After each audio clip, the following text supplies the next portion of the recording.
We're going to be finding out what it's like to live with a BMW M850i Gran Coupe. Gran Coupe means it's the four-door version. This is going to be my first time getting to drive the new generation of the BMW 8 Series. Sitting right outside the garage, looking forward to seeing what it's like and also seeing how it compares to my Audi RS7. First, let's take a look at the window sticker. So it's a 2020 M850i Gran Coupe with xDrive. Base price was $108,900 and as equipped $122,775. Couple important options. We've got the driver assistance package, comfort seating. It's got the upgraded Bowers & Wilkins sound system, exterior carbon package, which was just over $4,000. Individual piano black trim. It has the glass shifter and a couple other buttons. First impressions of the interior, it's quite nice. It feels very similar to the new generation of the 7 Series, and I think the X5 was similar too. Alright, first drive out in the M850i, headed to dinner, have about a 45-minute drive. Starting to like this interior. The crystal shifter is absolutely beautiful. Various modes, been using sport and comfort mainly. Sport makes it a bit louder, comfort is more comfortable. Nice digital display screen here. Have a little heads-up display also. Let's see how it is on the freeway. It's starting to get darker now, so you can see the ambient lighting system. Really excited to see how it looks when it's completely dark. The speaker grills will light up too, the Bowers & Wilkins. Been using the driver assist features, adaptive cruise, lane keep assist. It's pretty good actually at centering you, kind of cruising along. Makes it much more easier and relaxing. It's got really cool graphics. Actually will show the cars next to in front of you, and when it's a truck, it has an animation of a truck too, so that's very impressive. All right, we just finished up dinner. We've got John, Mobeen, and Josefa, and they want to check out the 8 Series. He doesn't like the wheels, he said. He doesn't like the wheels? I like the wheels, yeah. I like the wheels. They look pretty good. Well, 100 and whatever. 120,000. A little bit. He wants HREs. I mean, they're basically P101 style, aren't they? Kind of. I don't think so. It's starting to rain. This sucks. Close enough. Okay. Oh, it's got a red interior. I don't hate the wheels. Yeah, I don't mind the wheels. Hey, chauffeur me to my car. Ooh, bitch. I'm filming. Yeah, so you can turn it. Right here. It's got soft closed doors. No, it's another episode of Josefa doesn't know how to find the start button. Right here. It's like the Bentley. I know, I'm like coming in here. This is a No, you need the key probably. Bro, give me the key. Why am I? Alright, so there's the crystal. Here's C. Why am I outside? It's cold and rainy.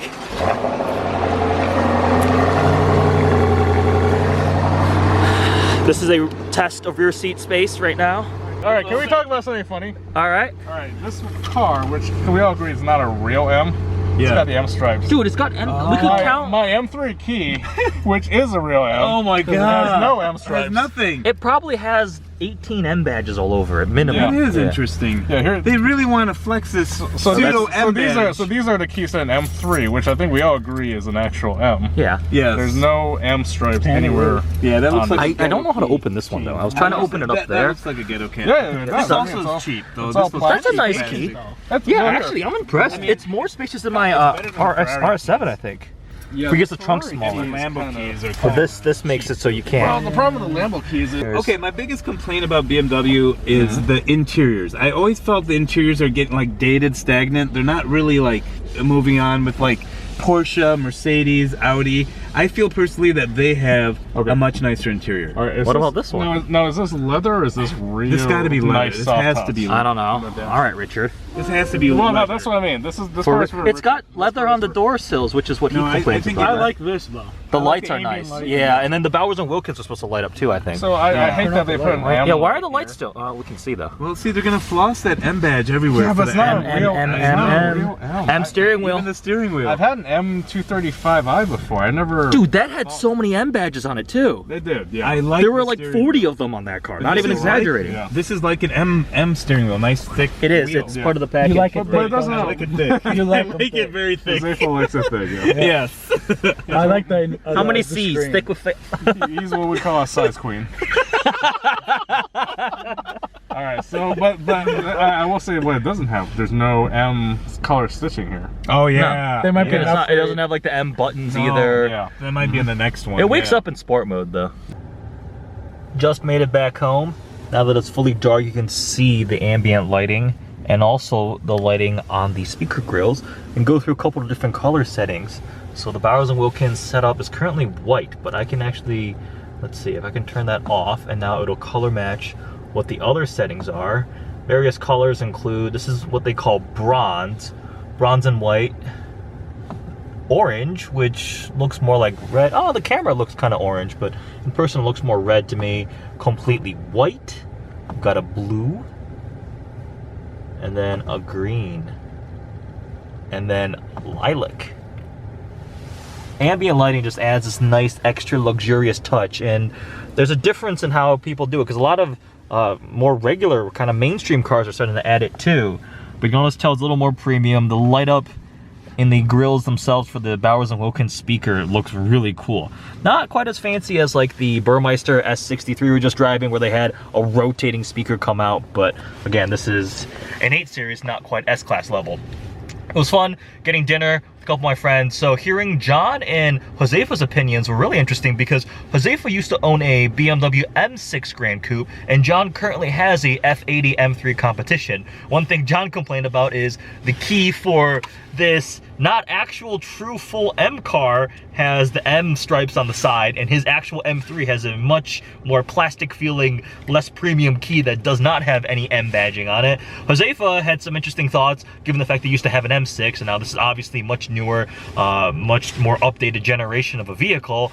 But all three of them, Mobeen included, all seem to have the general opinion that $122,000 was a lot of money for a car like this that isn't quite the full M8 vehicle. And I mean, 122 grand is quite pricey. My RS7 sitting right in the garage was a very heavily loaded RS7 when new in 2016, and that's stickered for $130,000. So I'm gonna actually go and look up how much M8s cost now, how much an M8 Gran Coupe is, because if this thing is 122, I'm sure they're way more expensive then. Either way, this has been a good first, I guess, afternoon with the M850i Gran Coupe with xDrive.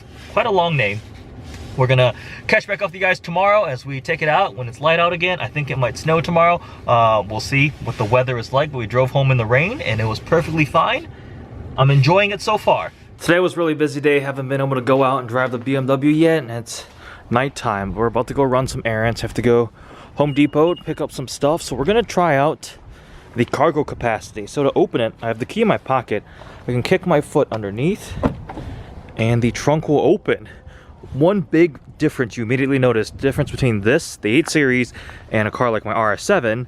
The 8 Series is a conventional trunk, not a hatchback, so this opening is tiny in comparison. It goes back pretty deep, but it's also not as wide, so I'm pretty certain the trunk capacity on this thing is definitely smaller than it is on my RS7. I'll show you guys really quickly how big the RS7 hatch is. So it starts from up there. No fancy kicking your foot under the diffuser, but it's definitely way larger, and the opening is also way bigger.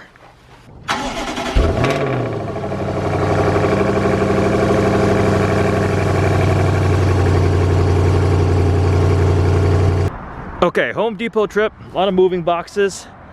Let's try the trunk space of the M850i Gran Coupe. We've already encountered inconvenience. The large size Home Depot moving boxes is slightly too wide. I got a stack of, I think, 5 or 6 of them here. And I'm gonna have to bend them slightly to shove them all the way in. So I might actually put the smaller boxes on the bottom. So practicality test, the 8 Series is not doing so great right now. I'm gonna fold the rear seats down. In the 8 Series, it's a 40-20-40 split, so there's 3 pieces. The middle one, the latch releases, but if you come to the back, you have to release here. You pull this switch like that, and then you're gonna go back around to the side, and then you can fold the seat down. Wait, why is the seatbelt still here? Okay, well, the seatbelt decides to go along with it. Now we have a bit more space. We can still see there's a big chunk right here that is blocking access to the trunk. So you can keep shoving Home Depot moving boxes in. Everything is in the 8 Series. I've decided that it was easier to put the larger boxes in the back seat like that. Initial impressions of the practicality standpoint of the 8 Series, it's not as good as the Audi RS7. It's Saturday. It's actually a very nice day out today. Swapping over some camera gear from the back of the RS7 over to the 8 Series. Gonna be taking it out. I need to wash it. It got really filthy driving in the rain, but I'm gonna start filming some B-roll for the review. I'm gonna try to do some point of view with the GoPro, driving it around. I'm also gonna try to do it at night because it looks really cool with the ambient lighting. I'll do a more in-depth walk around of the outside and show you guys some of the details once it gets cleaned up. One thing to note though, because we're approaching the end of winter, the car's still on Soda Zero winter tires, so once it gets warm out, won't be able to do any crazy aggressive like acceleration numbers or anything. But man, this thing got dirty. Holy crap. All right, car wash. On the inside, we have the heated M steering wheel. Center screen is telling me welcome. We've got the glass transmission shifter and the other buttons, which looks very nice. You can see all the different facets reflecting the light. It's got a little 8 on the inside, and it has a little bit of lighting at night. Same thing with the start-stop button. We also have a wireless charging pad right back in there, but it can be slightly inconvenient if you have a water bottle sitting in your cup holder. You gotta kind of thread your phone through there, especially if you have 2 of them. We've got the iPhone sitting right there. We've got wireless Apple CarPlay, which is definitely very nice to use. I had a couple random communication errors where it would just like drop out Spotify and then come back on again, but running Spotify, you can pull up Google Maps. All right, now that the 8 Series is cleaner, let's do an exterior walk around. So remember, this is the 8 Series Gran Coupe, or Gran Coupe, which means it's the 4-door. The wheelbase is almost 8 inches longer than the coupe, so you get more legroom in the back. This has, as I mentioned earlier, the carbon pack, the exterior carbon pack, which actually is kind of pricey, but you got all this carbon fiber trim up front. No crazy splitter up there, but you got trim there around the front grills. And then if we come around, we've got carbon fiber mirrors. And then around back, we have a little bit more carbon fiber on this diffuser surround. That's all carbon trim right there. I actually really like the rear end of the 8 Series now. When it first launched, I was like, oh, it's pretty cool. But it's pretty aggressive, a lot of sculpting to it. M850i, so this is not the M8. Remember, there is an M8 above the 850i. This is the middle tier trim. So we can count the M badges. We got 1. On the wheels, we've got 1. That's 2 on the brakes. 3. There's a lot of M badges. And if you open the door on the door sill, M850i. We do have soft closed doors. Always nice. This also has the BMW Laser Light, so it says BMW Laser on the side, and you can see it's got these cool blue accents, and they've done a better job hiding the little yellow warning sticker. I don't know if you guys can see that right back in there. On the i8s, it was like right in the corner, extremely visible and kind of ugly, but now it's hidden back there. I think it's a government requirement for them to have that for laser headlights, but these headlights do look pretty cool. Now that it's warm, let's give it some revs so you can hear what that 4.4 liter twin turbo V8 sounds like.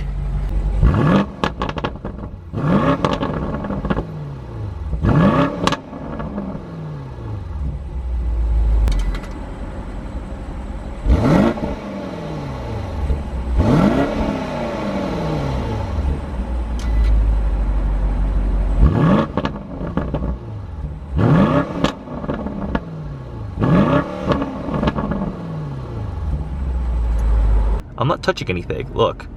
Wee. This is honestly just cool showing off technology. I don't know if I would actually ever use this when I was parking. The other angles are definitely helpful, and certain things are helpful. We also have backup assist, which I actually haven't used it. So if we put it, engage reverse gear, we're in reverse, start driving, observe surroundings, and brake manually. So I'm not touching the gas. I'm not touching the steering wheel. We're doing something. It's backing me out of a spot. Oh, that's so cool. It gets out of a spot on its own. Now if I put it back into drive, take over. All right. To start parking, come to a stop.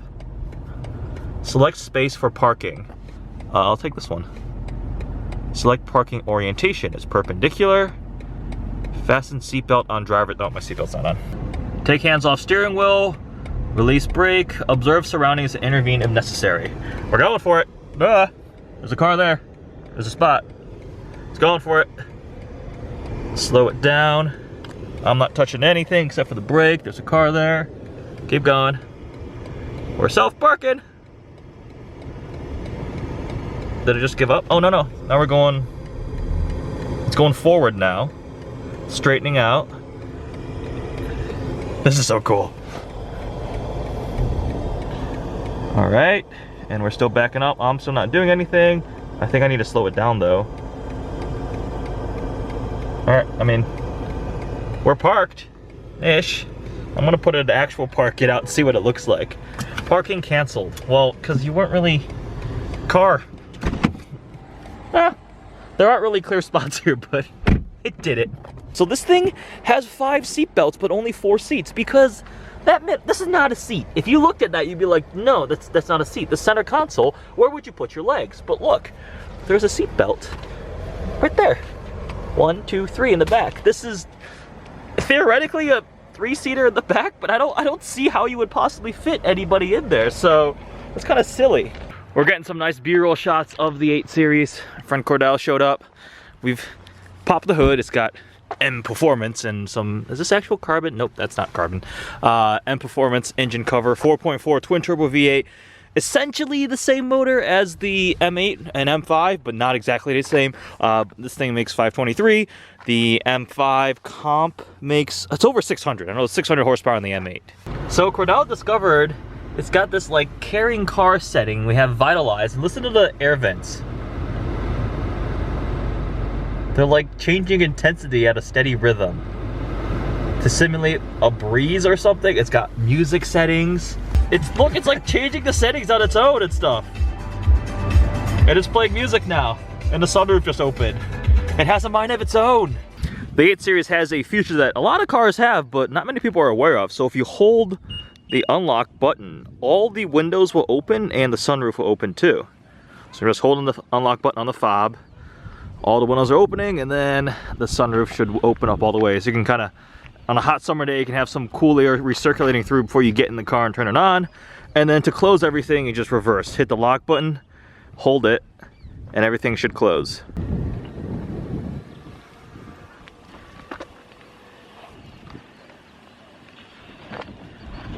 Stopping over at Jason's house to check out his M3 CS, which looks gorgeous as usual. Look at that color. Brought the 8 Series. And then he just got another car. What is it? Oh, Volvo. Do you like it? Hello? S60. I like this color too. Yeah, it's cool. Good choices. Is it a T6 or T5? T6. T6? Nice. Traded in the 4Runner TRD Pro for T6R all-wheel drive, and then the M3 CS for the fun car. Finally out. It's warm. It's 60 degrees in Michigan, and the M3 CSs can come out. Carbon ceramic brakes. What's this color called again? San Marino Blue. San Marino Blue. This guy went from a base F80 M3 to the CS, top of the line. Only way to go. Only way to go. This is how you know he's a dad. The first thing he does is hop in the back seat of the 8 Series.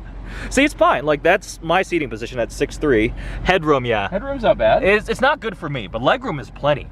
So I just had Jason guess how much it cost, and what was your number? 112. 112. So as option, it's 122. And what did you just say after that? I said for that price, why wouldn't you just buy an M5? Exactly. So it costs more than the M5 competition because it's a swoopy, and the number is bigger. 8 is better than 5. Right. Yes. But I think this would be better if it just didn't have the letter M on it. Just right. an 850. Because M makes you like expect things like this. Like this, when you think M, M3 CS, M5, like, I just wish it was just 850i, not an M850i. It's fast though. I'm a little disappointed with the direction BMW is taking with the whole M cars. If it's a true M car, it should be an M car. With the M performance and everything, M yeah. and everything. I mean, they have to fill that gap. Audi's done it with the, S? I mean, S models are that. Well, yeah, never had a S and problem. RS. Yeah. But don't make it an had M. S4s. We both had S4s. Correct. Yeah. You're just a snob now because you have your fancy BMW M3. I just don't agree with it. I don't like that moniker because I've always worked hard for an M car, and I want an M car. I don't want some goofball having a M850i or whatever the hell it is. We're stuck in some traffic, so we've got driver assist plus going on. The lights on the steering wheel turn green. It's completely taken over. Still got to pay attention and be safe and monitor traffic, but the car is running the show. We just spent about an hour in traffic. We're all the way up in Troy, Michigan now. Brought the BMW out. We've got Josefa's Jeep, the M850i. Vinny's got his RS3, and Mobine's got the E63S. Ooh, this thing's actually really clean. He detailed it. The 8 Series is filthy right now. You like it? I like It's not bad. The problem nowadays is I have to consider back seats, and that would not. Because you're a dad. Right. Not. And also the trunk is abysmally tiny. Look at this. I hate that it's a bench seat, but they kill the middle seating. The trunk opening, so the opening is very small, so like it doesn't like. So it's not as practical as the RS7. That's one downside. It does have this. BMW. Yeah, I mean, that actually worked. My Explorer. It works every single time I've done it, so it's nice. I was like, yeah, you just do this. Yeah, you just Is do this static or air? Huh? Is this static or air? Static. Really? Yeah. You drive like that on Michigan roads? Coilovers. That's terrifying. What happened to the road? That poor RS3. And Mobine's E63 won't stay clean for much longer.